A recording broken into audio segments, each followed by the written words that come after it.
G'day. This is Charlie, and I'm coming to you today with your daily dose of business tech inspiration.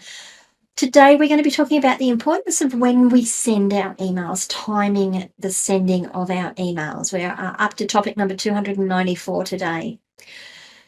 It is really important we know when to send our emails because that is going to help a number of things. It's going to help when people open our emails. It's going to help when they take action on the content within our emails. Tomorrow, we're actually going to be talking about A/B testing, which will feed back into a lot of the things we've been talking about. But today, specifically, that A/B testing is going to help with this one. But understanding when to send your emails is really important. So what do you need to know about sending your emails? Well, when is the optimal send time? It is important to analyze your audience's behavior to determine the best days and times to send emails. Typically, when people are most likely to be checking their inboxes and it's not going to get swamped with everything else. So, and this is a really valid thing. I don't know about you guys. I know that if I'm sitting there and I'm watching my inbox, checking my inbox, and an email comes in, I'm more likely to read the ones that are at the top than to go through and find the ones that are at the bottom and came in a couple of hours ago. So it's really important that, if you want to get people's attention, that you get into their inbox when they've got eyes on it. Hard to know when you can use your analytics to tell you some of that information.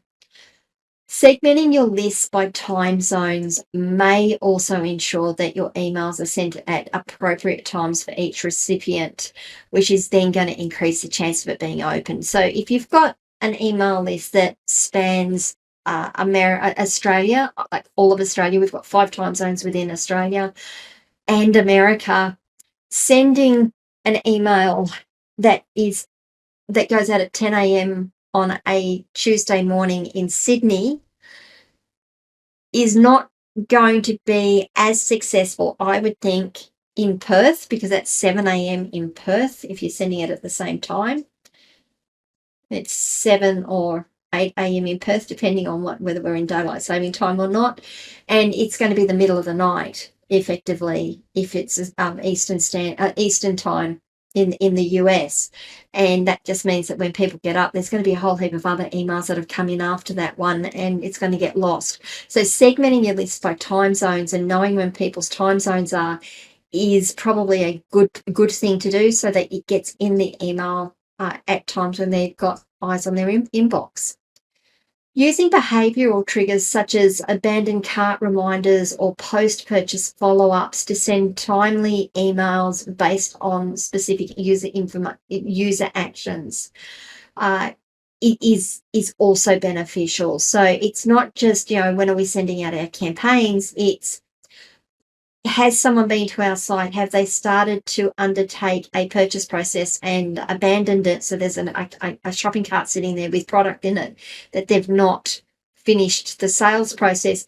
Can we start to send them out emails just to remind them that they've still got the cart there and maybe they want to come back and finish that sale? Maybe they don't, but maybe remind them.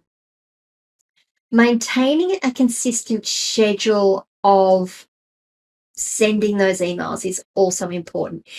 I actually know that at a particular time on a particular day, someone is normally going to send out their email newsletter. And if it's a newsletter that I'm enjoying and I want to read, I will go looking for it because I know that it should be in my inbox. And I'm expecting it. I'm looking for it. They've actually trained me to go looking for it because I know that it comes out every week at this time on this day. So be consistent with your sending times. Try to avoid peak periods. Again, you're going to need your analytics to help you with this, but experiment with sending emails during non-peak times such as mid-morning or early afternoon, so that you're avoiding that crowded inbox syndrome where every piece of email is coming in. I know because I go out walking and I'm normally walking at 8 a.m. of a morning. 8 a.m. of a morning. Of course, it's of a morning. It's a.m., you silly girl. But I'm out walking at 8 in the morning And I know when people are sending emails because my notifications are going off while I'm listening to my podcast. It's like bing, bing, bing, bing. Oh, that'll be the newsletters. That'll be this. That'll be that. Everything's coming in around 8 to 8:30. I know that I shouldn't be sending my emails out at that time because it's just going to get lost in that noise that is.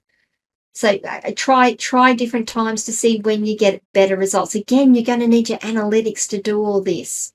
So make sure you are tracking the performance of emails sent at different times on different days with different time zones.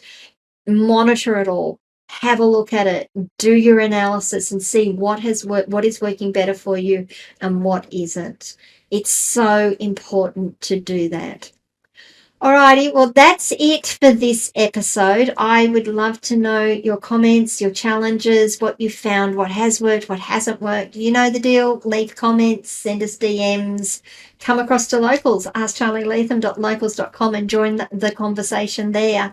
Tomorrow, we are going to be talking about A/B testing in email campaigns. I've been teasing that for a couple of episodes. I think tomorrow we're actually going to be talking about what you can use A/B testing for and how you can use it. In the meantime, may your email sending be successful. May you get lots of eyes on your emails when you send them, and I will see you all tomorrow. Bye, guys.